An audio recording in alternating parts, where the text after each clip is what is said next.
ಶ್ರೀ ಉಪ್ಪಿಟ್ಟಮ್ಮ, ಸೊಪ್ಪಿಟ್ಟಮ್ಮ ಮಾರಮ್ಮ ದೇವರುಗಳು ಸೇರಿದಂತೆ ಬೈರಾಪುರ ಗ್ರಾಮದಲ್ಲಿರುವ ದೇವಸ್ಥಾನಗಳೆಲ್ಲವನ್ನೂ ಜೀರ್ಣೋದ್ಧಾರಗೊಳಿಸಿ ಗ್ರಾಮದ ಜನತೆಗೆ ಪ್ರೀತಿಪಾತ್ರರಾಗಿರುವ ಮುಖ್ಯಮಂತ್ರಿ ಸಿದ್ದರಾಮಯ್ಯರವರಿಗೆ ಹಾಗೂ ವಿಧಾನ ಪರಿಷತ್ ಸದಸ್ಯರಾದ ಡಾ ಯತೀಂದ್ರ ಸಿದ್ದರಾಮಯ್ಯರವರಿಗೆ ಧನ್ಯವಾದಗಳನ್ನು ತಿಳಿಸುತ್ತೇವೆಂದು ತಾಲೂಕು ಪಂಚಾಯಿತಿ ಮಾಜಿ ಉಪಾಧ್ಯಕ್ಷ ಡಾ ಬಿ ಮರಯ್ಯ ತಿಳಿಸಿದರು.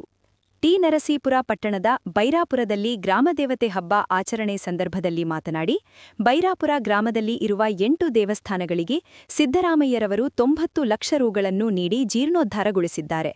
ಬಾಕಿ ಇರುವ ದೇವಸ್ಥಾನಗಳ ಜೀರ್ಣೋದ್ಧಾರ ಕೆಲಸ ಅನುದಾನ ಬಿಡುಗಡೆ ಆದ ತಕ್ಷಣ ಮಾಡುವುದಾಗಿ ತಿಳಿಸಿ, ನಮ್ಮ ಗ್ರಾಮದ ಯಜಮಾನರುಗಳು ಗ್ರಾಮದ ಅಭಿವೃದ್ಧಿಗೆ ಸಹಕರಿಸುತ್ತಿರುವುದಾಗಿ ತಿಳಿಸಿದರು.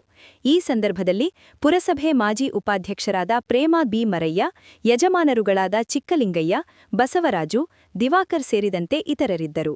ಸಿದ್ದರಾಮಯ್ಯ ಸಾಹೇಬರವರು ಈ ಒಂದು 8 ದೇವಸ್ಥಾನಕ್ಕೆ 90 ಲಕ್ಷ ರುಗಳನ್ನು ಕೊಟ್ಟಿದ್ರು. ಅದನ್ನು ಈ ದೇವಸ್ಥಾನಗಳನ್ನೆಲ್ಲ ಜೀರ್ಣೋದ್ಧಾರ ನಾವು ಇವಾಗಲೇ ಮಾಡಿದ್ದೀವಿ.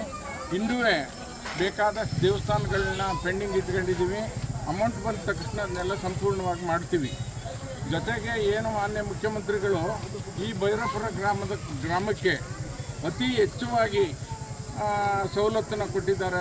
ಆದ್ದರಿಂದ ಅವ್ರಿಗೆ ನಾವು ಈ ಧನ್ಯವಾದಗಳನ್ನ ಹೇಳ್ತಾ ಇದ್ದೀವಿ. ಆಮೇಲೆ ನಾವು ಒಬ್ಬರೇ ಏನು ಮಾಡೋಕ್ಕಾಗಿರಲಿಲ್ಲ. ಗ್ರಾಮದ ಯಜಮಾನರು ಚಿಕ್ಕಲಿಂಗಯ್ಯನವರು, ಬಸವರಾಜು ಅವರು, ದಿವಾಕರ್ ಅವರು ಮತ್ತು ಎಲ್ಲ ನಮ್ಮ ಮುಖಂಡರು ಎಲ್ಲರೂ ಸೇರಿ ಈ ಕಾರ್ಯಕ್ರಮನ ನಾವು ಮಾಡಿದ್ದೀವಿ. ಇನ್ನು ಸರ್ಕಾರದಿಂದ ಹಣ ಬಂದ ತಕ್ಷಣ ದಂಡಮಾರಮ್ಮನ ದೇವಸ್ಥಾನ ಇರ್ಬೋದು, ಸತ್ಮಾರಮ್ಮನ ದೇವಸ್ಥಾನ ಇರ್ಬೋದು, ಚೆನ್ನಪ್ಪಾಜಿ ದೇವಸ್ಥಾನ ಇರ್ಬೋದು, ಮಾರಮ್ಮನ ದೇವಸ್ಥಾನ ಇರ್ಬೋದು, ಏನೇನು ಬಾಕಿ ಇದೆಯೋ ಅದನ್ನೆಲ್ಲ ಸಂಪೂರ್ಣವಾಗಿ ಮಾಡೋಕ್ಕೆ ನಾವು ತಯಾರಿದ್ದೀವಿ.